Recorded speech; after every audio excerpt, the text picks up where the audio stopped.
नमस्कार दोस्तों, स्वागत है आपका हमारे चैनल अमेजिंग एजुकेशन न्यूज में। दोस्तों, अनुदेशकों की जितनी भी समस्याएं हैं उनका समाधान सिर्फ एक ही चीज में है, वो है अनुदेशकों का नियमितीकरण। क्योंकि नियमितीकरण जिस दिन हो जाएगा उस दिन अनुदेशकों की लगभग सारी ही समस्याओं का समाधान भी हो जाएगा। इस नियमितीकरण की मांग लगातार की जा रही है, लेकिन इसके साथ साथ में कल एक पोस्ट और देखने को मिली जिसमें अनुदेशकों के नियमितीकरण की भी मांग करी गई थी और उसके साथ साथ में एक और मांग की गई कि अनुदेशकों को आने वाली भर्ती में जो है वो भारांक दिया जाए। अब बात यहां पर ये आती है, एक साथ दो अलग अलग तरीके की मांग जिसमें जो दोनों ही मेल नहीं खाती हैं, ये कुछ समझ में आने वाली बात नहीं थी। लेकिन फिर भी मैं आपको उस पूरी पोस्ट से अवगत कराता हूं। इस पोस्ट में आखिर क्या लिखा हुआ था, देखिए आपकी स्क्रीन पे ही है कि कल दिनांक 24 फरवरी 2023 को राज्य परियोजना निदेशालय निशातगंज लखनऊ में महानिदेशक स्कूल शिक्षा उत्तर प्रदेश श्री विजय किरण आनंद जी से बेसिक शिक्षा विभाग के जूनियर हाई स्कूल में कार्यरत अनुदेशकों की समस्याओं के निस्तारण से के संबंध में मुलाकात कर वार्ता के दौरान महानिदेशक महोदय को सादर अवगत कराया गया। इसके बाद इन्होंने पूरा डिटेल दी है अनुदेशकों की। इसके बाद हम सीधे सीधे आ जाते हैं उन प्रमुख मांगों के को जिनको लेकर डिमांड की गई है। देखिए, पहली मांग जो है वो है अनुदेशक शिक्षकों का पद स्थायी किया जाए।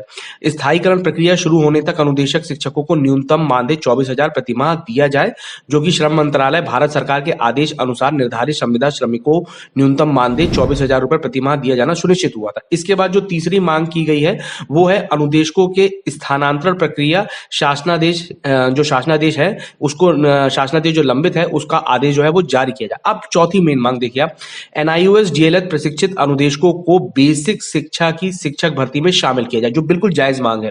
इसके बाद ये भी कहा गया है जिन अनुदेशकों ने बीएड एवं एनआईओएस डीएलएड किया हुआ है उनको एक शासनादेश में भारांक देते हुए प्राथमिक शिक्षक भर्ती में सम्मिलित किया जाए।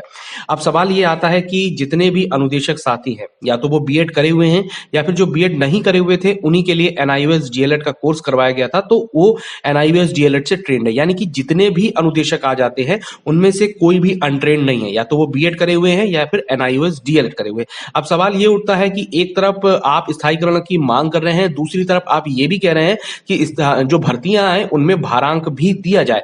तो ये एक कंफ्यूजन वाली स्थिति क्रिएट हो जाती है कि अगर आपको सिर्फ एक ही मांग के ऊपर चलना चाहिए कि अनुदेशकों के पद को स्थायी कीजिए, उनका स्थायीकरण कीजिए, नियमितीकरण कीजिए और उसी से ही अनुदेशकों की समस्याओं का हल हो जाएगा। इसके साथ कुछ बातें ऐसी आती हैं जो होनी चाहिए थी, जैसे कि अनुदेशकों का स्थानांतरण प्रक्रिया जो है उसको स्टार्ट किया जाना चाहिए, क्योंकि हमारे अनुदेशक भाई जो बहुत दूर हैं उनको पास के ही विद्यालय मिले ताकि वो स्कूल आसानी से आ जा सके और उनका जो पैसा है वो बच सके। इसके साथ में एक और जायज मांग ये भी है कि अनुदेशकों को कम से कम न्यूनतम मानदेय मिलना चाहिए जब तक अनुदेशकों की नियमितीकरण की प्रक्रिया पूरी नहीं हो जाती। इसके साथ साथ जो 17,000 मानदेय का पैसा है वो भी अनुदेशकों को मिलना चाहिए। लेकिन भारांक मिलने का और नियमितीकरण दो अलग अलग चीजें हैं जिनका एक साथ जुड़कर आना कहीं ना कहीं थोड़ा सा कंफ्यूजन क्रिएट करता है।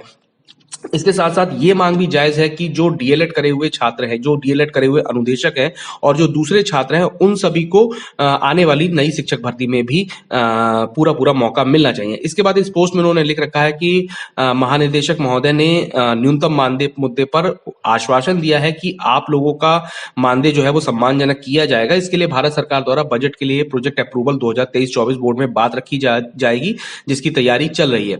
इसके साथ साथ स्थानांतरण प्रक्रिया के लिए भी यही कहा गया है कि आदेश जो है वो जल्द से जल्द जारी हो जाएगा और एनआईओएस डीएलएड से जो प्रशिक्षण प्राप्त किए हुए अनुदेशक है उनको ये बात कही गई है कि मैं खुद रखूंगा कि शासन से आप सभी की मांगों को पूरा किया जाए।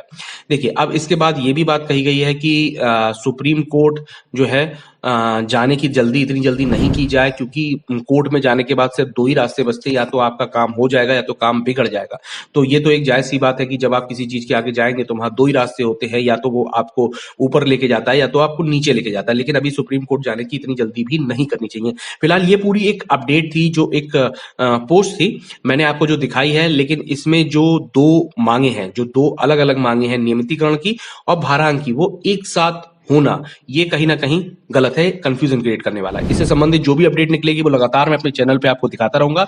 और इसके साथ साथ अगर आप इस वीडियो से जो भी अपनी राय रखते हैं उसको भी कमेंट बॉक्स में जरूर बताएं और चैनल को सब्सक्राइब करके बेल आइकन वाला बटन भी दबा दें। धन्यवाद।